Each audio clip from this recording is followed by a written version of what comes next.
Ladies and gentlemen, we are live. Welcome to the fourth show with the Mongoose, where you get your sports news in less than 10 minutes. Normally I tell you, don't back down. Never back down. Do anything but back down. However, in this show and today's situation, I'm going to tell you about three people who actually need to back down. And by those three people, I'm referring to Anthony Federico, Ryan Braun, Kobe Bean Bryant of the NBA.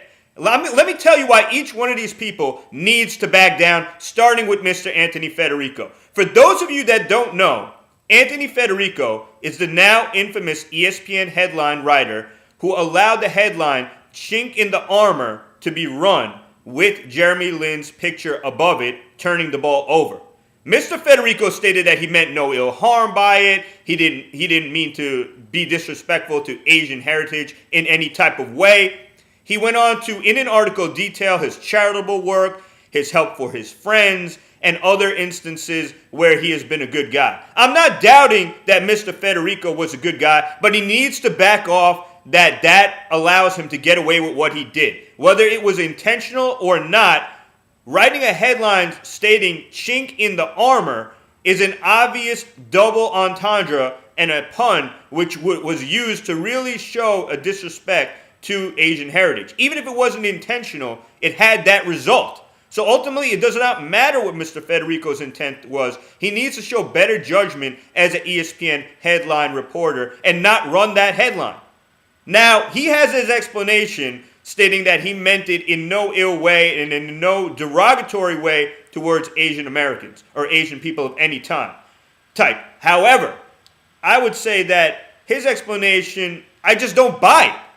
I'm not going to say that he and his three friends are sitting around discussing Jeremy Lin at 2:30 in the morning on a Friday, and they're saying, "Oh, that Jeremy Lin, he really looks like a knight in shining armor. He's really saved the next season. Hey, he turns the ball over. Let's say, hey, why don't we run a headline that says, 'Chink in the armor'? That sounds really good."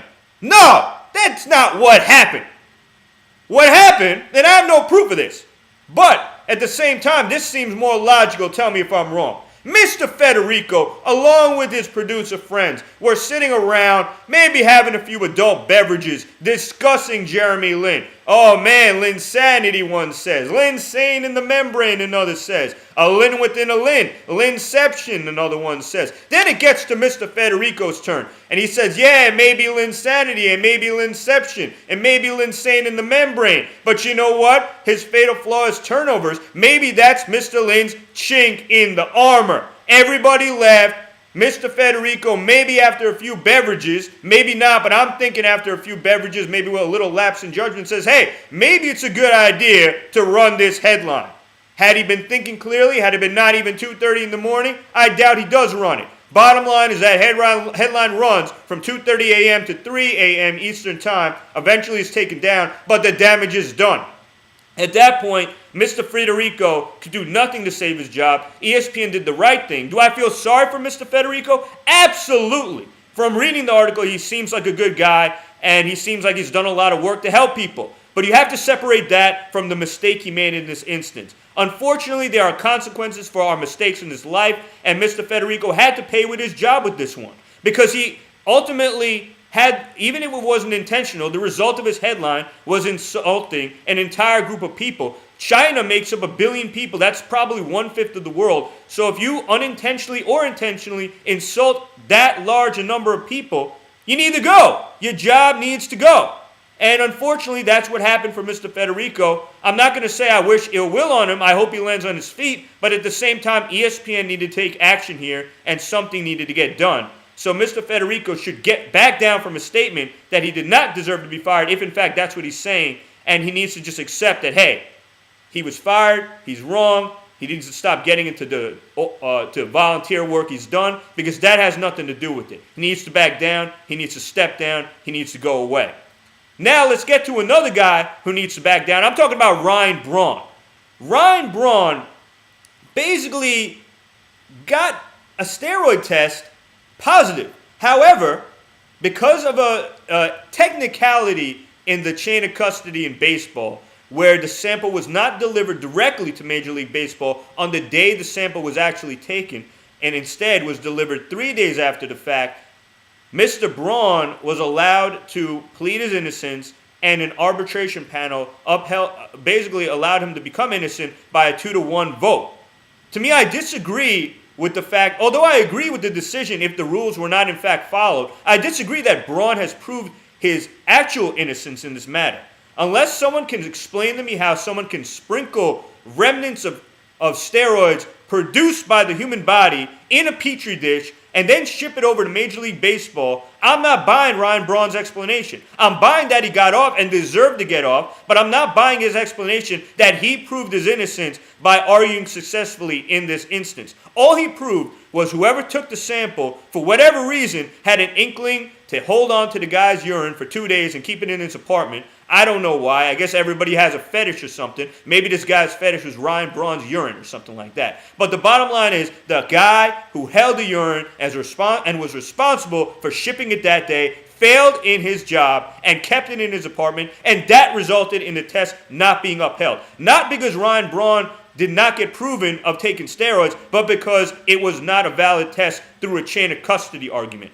Now, unless someone's going to explain to me again how someone would sprinkle remnants of steroids made by the human body into Ryan Braun's urine, I don't know how this guy has proved his innocence. All he has done is proven, hey, baseball screwed up, and that's why I got off. So Ryan Braun, you need to back down from that statement that you are innocent and that you have proven your innocence, because all you have proven is Major League Baseball has not been run correctly, as it has not been for a number of years, and they screwed up again in this situation. So, again, we learn the guy who held on to the petri dish, which Ryan Braun's urine, made a mistake. There are consequences for your actions, and ultimately, this was the consequence for this man's actions, Ryan Braun not being suspended 50 games. I mean, in my own life, I know the consequences for your actions. You can look up a YouTube video, Mongoose attacks Lion, or Lion attacks Mongoose. In that situation, I got a little overzealous, bit off more than I could chew. I ended up with a broken hind leg. And I still scared the lion off with 3 legs, but the bottom line is I accept the fact that I have a broken hind leg. So Ryan Braun needs to accept the fact that he has not proven his innocence, and Anthony Federico also needs to accept the fact that he has lost his job. There are consequences for our actions, even for the Mongoose. Now let me get to another guy. I digress. Let me get to another guy who needs to back down, the last guy in the situation, Kobe Bean Bryant. Kobe Bryant, as we know, is again running his mouth about Lakers management, saying that, hey, he needs more help, he needs to know whether Pau Gasol is going to be traded or not, and it's affecting Pau Gasol's game not knowing this. Kobe Bryant needs to shut up, because every time he talks and says he needs to get traded or this, that, and the other, he ends up putting his foot in his mouth. Back a few years ago where they were not contending very well and they were putting a championship around Kobe Bryant, but he was getting impatient. He tried to get traded to the Bulls. Eventually it worked out and he stayed with the Lakers in 2007, and they went to the finals and lost to the Boston Celtics. In a different situation, he tried to get Andrew Bynum traded and said, hey, I'd rather have Jason Kidd. And at the end of the day, that wouldn't have been a good move, because Bynum and Pau Gasol, the 2 big guys, were cornerstones of the 2 championships after the Boston Celtics beat the Lakers, where the Lakers won championships in 2008 and 2009. 2009 and 2010. Correct myself.